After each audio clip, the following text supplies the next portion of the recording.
Hello दोस्तों, myself Basant Baret. I am lead trainer fire and safety from Jipsa. और आज का जो मेरा वीडियो है वो है ग्राइंडिंग वर्क। आज हम बात करेंगे ग्राइंडिंग वर्क पे कि किस तरीके से ग्राइंडिंग वर्क किया जाता है और ग्राइंडिंग वर्क करने के दौरान हमारी एज अ सेफ्टी ऑफिसर क्या ड्यूटी होनी चाहिए। वीडियो स्टार्ट करने से पहले मैं कहना चाहूँगा कि अभी तक अगर आप लोगों ने हमारे चैनल को सब्सक्राइब नहीं किया है तो प्लीज़ आप हमारे चैनल को सब्सक्राइब कर लीजिए और हमारे द्वारा बनाए गए सारे वीडियो की नोटिफिकेशन पाने के लिए बेल आइकन को प्रेस कर दीजिए।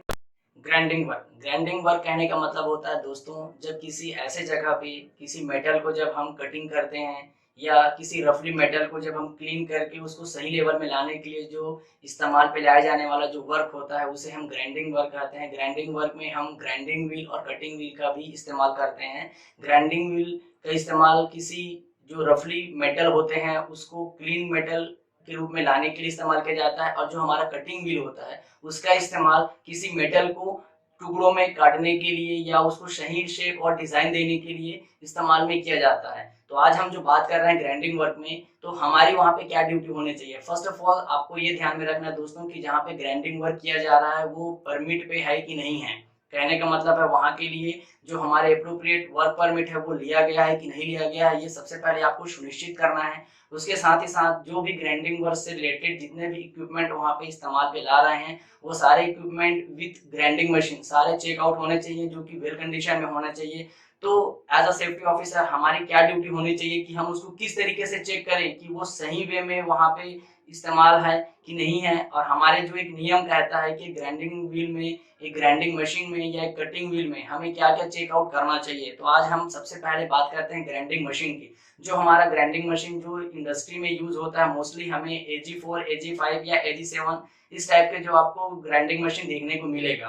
तो सबसे पहले आपको ये इंश्योर होना है कि उसका जो एक नंबर स्टिकर होता है वो उसमें चिपका होना चाहिए, वो निकला हुआ नहीं होना चाहिए, क्योंकि उसी स्टिकर में हमारे जो ग्राइंडिंग मशीन की एक्सपायरी डेट, उसका मॉडल नेम और उसका जो भी आरपीएम है। आरपीएम कहने का मतलब होता है रिवॉल्यूशन पर मिनट, मतलब उसकी जो गति होती है घूमने की वो कितनी है, वहीं से हमें मालूम हो सकता है। तो वो स्टिकर आपके ग्राइंडिंग मशीन में चिपका होना चाहिए। साथ ही साथ जब आप उसमें ग्राइंडिंग व्हील का जब इस्तेमाल करेंगे या कटिंग व्हील का इस्तेमाल करेंगे तो आपको यह भी ध्यान में रखना है कि उस ग्राइंडिंग व्हील या उस कटिंग व्हील को आप पहले देखिए, उसको इंश्योर हो जाइए कि उसमें भी आरपीएम उस व्हील का या उस कटिंग व्हील का उसमें भी लिखा होता है, उसको आप पहले देखिए और समझिए। उसके साथ ही साथ उसमें आपको यह भी देखना है कि उस ग्राइंडिंग व्हील और कटिंग व्हील की जो एक्सपायरी डेट है वो एक्सपायरी डेट सही है या एक्सपायरी डेट निकल चुका है, पहले आप ये इंश्योर हो जाइए। उसके बाद ही आप उस ग्राइंडिंग व्हील या कटिंग व्हील का इस्तेमाल ग्राइंडिंग मशीन के साथ करेंगे। दोस्तों ये चीज याद रखिएगा, ग्राइंडिंग मशीन की जो आरपीएम होती है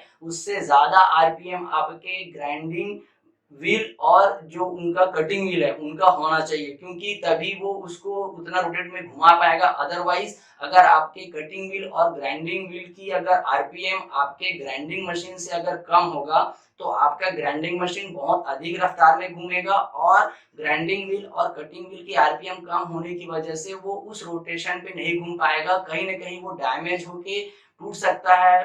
तो इससे एक हैजार्ड कंडीशन हो सकता है। तो दोस्तों ये चीजें आपको बहुत ही तरीके से याद रखना है कि आरपीएम को पहले आप चेक कीजिए ग्राइंडिंग मशीन की और अपने जो भी कटिंग व्हील है उसके साथ ही साथ आपको यह भी ध्यान में रखना है कि आपका जो टेक्नीशियन है जो ग्राइंडिंग मशीन को चलाने वाला है वो उसको चलाने में सक्षम है कि नहीं है। साथ ही साथ जितने भी हमारे पर्सनल प्रोटेक्टिव इक्विपमेंट है, लाइक उनके लिए जो हमारे पास फेस शील्ड होना चाहिए, उनके लिए आई गॉगल्स होना चाहिए, उनके लिए जो एक एप्रॉन होना चाहिए, क्योंकि ग्राइंडिंग के समय में जो स्पार्क इग्निशन निकलता है, जो चिंगारियां निकलती है, उससे कहीं ना कहीं हम अपने टेक्नीशियन को सेव कर सकते हैं। ये सभी चीजें वहाँ पे अवेलेबल है कि नहीं है ये पहले आप इंश्योर कीजिए। हो सकता है ग्राइंडिंग के दौरान वहाँ पे कुछ डस्ट निकलने के भी चांसेस हो, तो उनको आप एक नोज मास्क या डस्ट मास्क भी पहना सकते हैं।